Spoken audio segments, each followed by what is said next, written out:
Hello, you're watching UZREPORT.NEWS. I am Davron Azizov. Let's take a look at our top news for today. February 9 marks 579th birthday of Alisher Navoi. Solemn events dedicated to this day are underway throughout the country. The Japan International Cooperation Agency has organized a press tour to inform the public about work carried out within the framework of the Official Assistance to Progress program. The International Press Club discussed property rights and other pressing issues in this area. Regional Centers of Sanitation and Epidemiology of Uzbekistan have started to carry out work on disinfection of car parks and bus stops at Tosh-Shahar Transkhizmat. This is done to prevent the spread of viruses and infectious diseases. This sanitary event will last a week. During this period, vehicle fleets, public vehicles and all bus stops will be disinfected. On February 9, Uzbekistan celebrates the birthday of Alisher Navoi, the greatest poet, writer, politician, linguist and painter. Navoi significantly contributed to the development of the Uzbek language and is considered to be the founder of Uzbek literature. This special date is annually widely celebrated in all cities and regions across the country. Our next report is dedicated to a man who left an invaluable heritage not only for the entire Uzbek people, but for the world.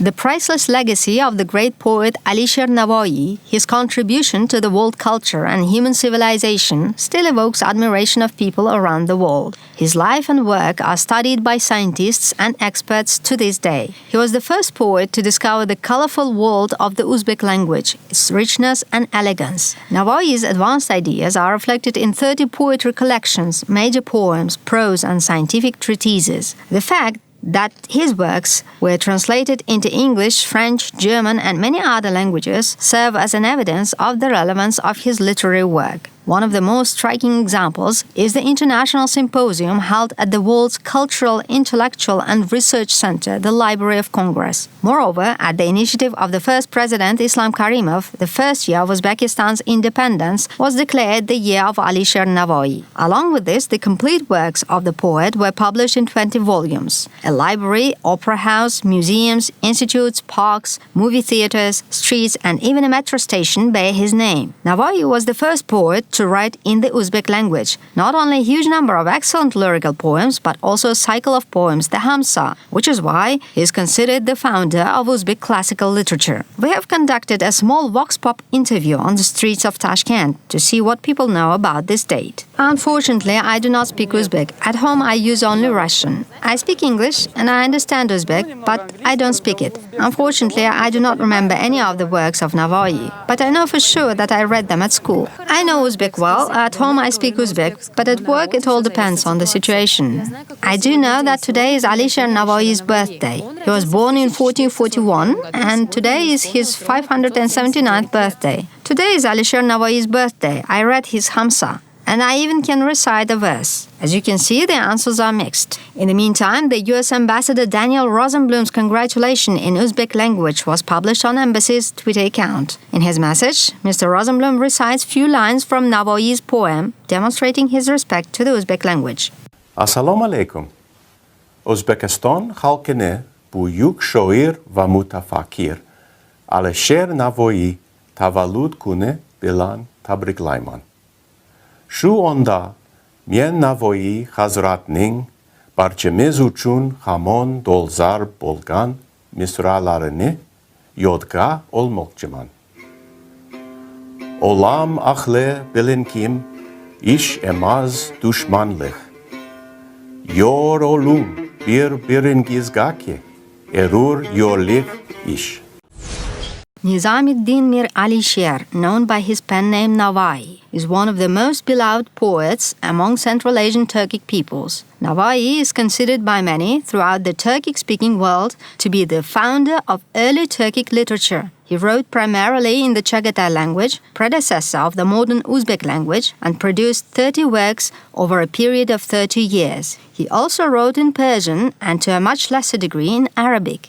One of his important works is the Hamsa, quintuple, which is composed of 5 epic poems, dastans. Also, Navoi's best-known poems are found in his 4 diwans, or poetry collections, which total roughly 50,000 verses. Navoi's works are taught in literature classes at schools, where children get to learn to understand his texts and poems. A good example of this is the performance of students in one of the secondary schools in Tashkent. Today's event is dedicated to the 579th birthday of the prominent poet Alisher Navoi. We have presented one of his important poems, the Hamsa. We shared key lines, stories, rubais written by Navoi, and also staged scenes from his most renowned works. Today at the event, I performed a role and recited poems. Such events are important because we should know our ancestors and honor their memory.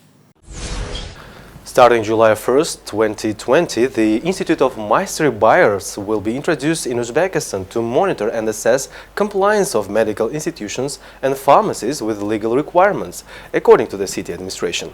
Regardless of form of ownership, this institute will carry out a number of tasks, including monitoring and evaluating compliances of medical organizations and pharmacies with legal requirements governing the procedure for setting maximum prices for the trade name of a drug, as well as prohibiting the use of methods that incite managers or employees of medical organizations and pharmacies to commit offenses and abuse authority, the report says.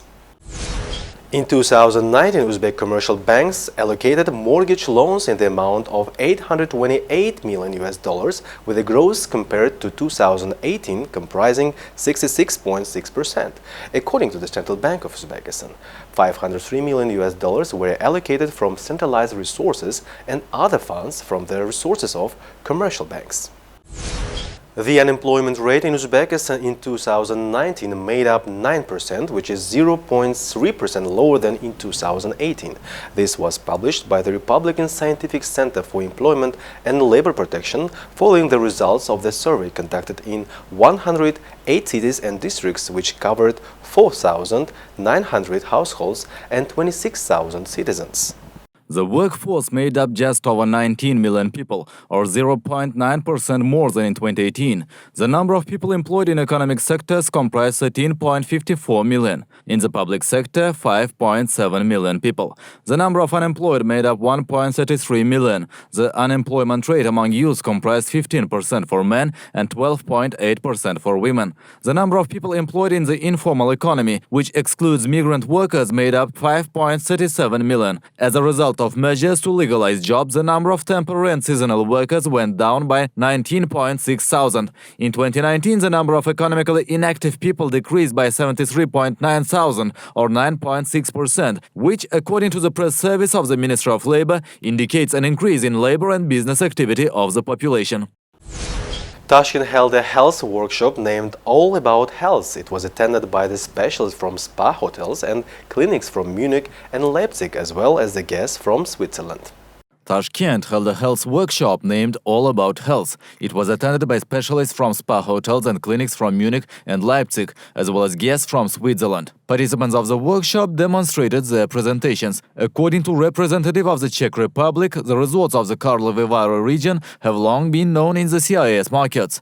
They are very beautiful and world-famous health resorts. Therapeutic mud and natural carbon dioxide combined with various types of physical therapy are the basis of modern medical and wellness programs known among millions of people. We have brought here clinics and spa hotels from the Czech Republic, Germany and Switzerland, and invited more than 150 tour operators from Uzbekistan. We hope that our mutually beneficial cooperation will continue for many years. At today's conference, we talked with our potential partners about available health and wellness opportunities of Czech resorts, about how we can be useful to each other. We informed about how agents can work with clients and what they can offer each other, what are the riches of Czech resorts, and how to use natural resources to preserve and strengthen health. Such workshops, according to its organizers, on the one hand serves as an introduction to health products offered by resorts, and on the other contributes to the development of tourism. The Japan International Cooperation Agency is implementing a number of projects in the socio-economic and cultural spheres. Within the framework of the Official Assistance to Progress program, the agency allocated $1 million in January of this year. 25 projects were implemented on the basis of these grants. The Embassy of Japan organized a press tour to inform the public about the work carried out within the framework of the Official Assistance to Progress program. The journalists visited the Educational Media Center of the Tashkent University of Information Technologies. More than $1.5 million were allocated for this project in 2017. The agency's assistance has allowed the center to set up systems for shooting TV programs, lighting devices, a virtual studio, equipment for preparing news, video editing, audio recordings and digital photo studio, and equipment for managing the media pavilion. I can say with confidence that this center is the best media center not only in Uzbekistan but also in Central Asia. The equipment, the way it operates, everything is in line with international standards. If to talk about the center's capabilities, we can work on both regular and large-scale media projects here. After that, the media representatives received information about the work on the implementation of the second project, which is being carried out at School of Mirza Ulugh district. 800 students study English, mathematics, and mental arithmetics here. Currently, 33 volunteers from Japan work in our country. Ashida Koki is one of them. He works as a volunteer coach in the Uzbekistan Judo Federation. I have been working in Uzbekistan for more than 1 year and 2 months. I have been practicing judo since I was 8 years old. While studying at the university, I wanted to go to other countries and teach people judo techniques. This sport is very developed in Uzbekistan, and I must admit that Uzbek athletes are the strongest. I believe that they will be able to win gold medals in the upcoming Olympic Games. That's why I have chosen Uzbekistan. At the moment, I am preparing 7 athletes for competitions. The project kicked off in Uzbekistan in 2000. In January of this year, 344 volunteers arrived in our country from the land of the rising sun. Uzbekistan ranked 128th in the rating for the high cost of living, according to CEO World magazine. Their rating includes 132 countries. They were evaluated by such criteria as the cost and rental rate of housing, prices for food and meals in restaurants, and the purchasing power of the population. Life is cheaper in Syria, India, Afghanistan, and Pakistan than in Uzbekistan.